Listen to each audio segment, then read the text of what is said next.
শ্বশুরবাড়ির সবাই একসাথে বসে আমার স্বামীর দ্বিতীয় বিয়ের আয়োজন নিয়ে আলোচনা করছে। হ্যাঁ, ঠিক শুনেছেন, আমার স্বামী রোহানের বিয়ে। আজই তারা গিয়ে নতুন পাত্রী দেখে এসেছে।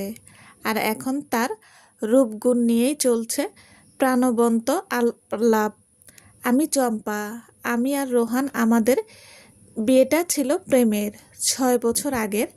6 বছরের সংসারে আমি কখনো মা হতে পারিনি। শুধু একটি সন্তানের জন্য আজ আমার প্রাণের মানুষ মরিয়া হয়ে উঠেছে নতুন বিয়ের জন্য। রোহানের সঙ্গে সংসার শুরু হওয়ার বছরখানেক পরেই শাশুড়ি প্রথম বলেছিলেন, বৌমা, এবার তো এই ঘরে একটা ছোট্ট অতিথি আসা উচিত। শ্বশুরবাড়ির সবাই আমাকে ভীষণ ভালোবাসতো। ছোটবেলায় মা মারা গিয়েছিল। মায়ের স্নেহ আস্বাদন করার সৌভাগ্য হয়নি কখনো। কিন্তু এ বাড়িতে এসে সেই অভাব পূর্ণ হয়েছিল। বিয়ের কয়েক মাস পর বাবাও চলে গেলেন চিরতরে। তখন থেকে এই পরিবারই ছিল আমার সব কিছু। ভালোবাসার অভাব কোনোদিন টের পাইনি। রোহানও যেন আমার হৃদয়ের প্রতিচ্ছবি ছিল।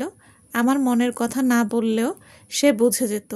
ভালোবাসার মায়াজালে আমায় বেঁধে রাখত। কিন্তু সব সুখ যেন এক সন্তানহীনতার অভিশাপে ভেঙে গুঁড়ো হলো যেদিন তারা জেনে গেল আমি কখনো মা হতে পারবো না। সেদিন থেকেই আমি এই বাড়ির এক অচেনা বোঝায় পরিণত হলাম। প্রতিবেশী আর আত্মীয় স্বজনের কটু কথা আমার কানে আসতো প্রায়ই। তবুও রোহান তখনও আমার পাশে দাঁড়াতো। আমি মজা করে বলতাম, আরেকটা বিয়ে করে নাও। তখন সে রেগে যেত, বলতো, আমার সন্তান দরকার নেই, তুমি আমার সব কিছু। কিন্তু আজ সেই রোহানি যেন অন্য মানুষ। হাসি মুখে নতুন বিয়ের প্রস্তুতি নিচ্ছে। কয়েকদিনের মধ্যে বিয়ের তারিখ ঠিক হয়ে গেল। আমি একা রুমে বসেছিলাম। হঠাৎ রোহান ভিতরে এলো। এসে নিঃশব্দে আমার পাশে বসলো। আমি কিছুক্ষণ তাকিয়ে রইলাম তার দিকে। ইচ্ছে করছিল তার কাঁধে মাথা রেখে নিঃশব্দে কেঁদে নিতে। কিন্তু মাথা বাড়াতেই রোহান সরিয়ে নিল, যেন আর কোনো অধিকার আমার নেই। চোখ ঝাপসায় এলো। রোহান ঠান্ডা গলায় বলল, চম্পা, 2 দিন পরই আমার বিয়ে। এই রুমটা তোমাকে ছেড়ে দিতে হবে। আমি অবাক হইনি, জানতাম নতুন বউ এই ঘরেই আসবে। কিন্তু বুক ভেঙে গেল রোহানের কথার সহজ সরল উচ্চারণে। আমার 6 বছরের ভালোবাসা তার কাছে কোনো অর্থই রাখলো না। আমি চোখের জল লুকিয়ে বললাম, চিন্তা করো না, শুধু এই রুম নয়, আমি পুরো বাড়ি ছেড়ে চলে যাব। তবে দয়া করে একটা দিন আমাকে থাকতে দাও এই রুমটায়। এই রুমটায় যে খুব শখের জিনিসের হাতে সাজিয়েছি। রোহান সঙ্গে সঙ্গে উত্তর দিল, হ্যাঁ থাকো, আমি অন্য রুমে গিয়ে ঘুমাচ্ছি। সে চলে গেল। আমি স্থির হয়ে বসে রইলাম, নিঃশব্দে মনে মনে আড়ালাম, একটা সন্তান কি এতই মূল্যবান যে 6 বছরের সংসার এত ভালোবাসা মুহূর্তেই ভেঙে যায়? যদি তাই হয়, তবে এই পৃথিবীতে ভালোবাসা শব্দটাই মিথ্যে। 2 বছর হয়ে গেল রোহানদের বাড়ি ছেড়ে এসেছি। এর মধ্যে একদিনও সে খোঁজ নেয়নি আমি কেমন আছি, কোথায় আছি, বেঁচে আছি কি না। একদিন শহরের ব্যস্ত রাস্তায় হাঁটছিলাম আমি। হঠাৎ পেছন থেকে এক পরিচিত কণ্ঠস্বর ভেসে এলো, চম্পা। থমকে দাঁড়ালাম। ধীরে পেছনে ফিরতেই দেখি একজন দৌড়ে আসছে আমার দিকে। কাছে আসতেই স্পষ্ট হলো সে রোহান।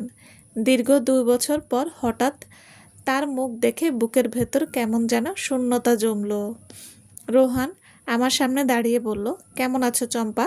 আমি চোখের সাদা ফ্রেমের চশমাটা ঠিক করে নরম গলায় বললাম, হ্যাঁ ভালো আছি, তুমি কেমন আছো?